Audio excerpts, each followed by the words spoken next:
ഒത്തിരി സന്തോഷാട്ടോ.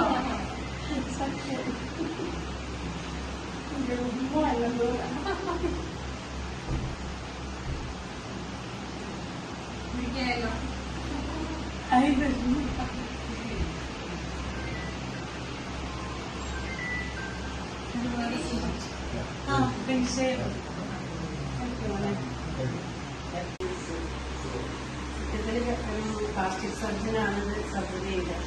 അതായത് നല്ല മൈന്യൂട്ടായിട്ട് ചെയ്തായിരുന്നു. കമ്മിയുള്ളൂ വാസ്തവത്തിൽ ആ പിക്ചറിലുള്ള മുഖത്തുള്ള അധികം ബ്ലഡ് ഒക്കെ തന്നെ ഉണ്ടായിരുന്നു. അതെല്ലാം എനിക്ക് ഇവിടെ നിന്നാണ് അധികം. പിന്നെ കാലത്തൊക്കെ ഒരു പരിപാടി ഉണ്ടായിരുന്നു. പിന്നെ മനസ്സിലായതുകൊണ്ട് നാളെ ബാംഗ്ലൂരൊക്കെ വന്ന് നാളെ കാണാൻ പറ്റില്ല. അപ്പൊ നാളെ ഹോളിഡേ ആണ്.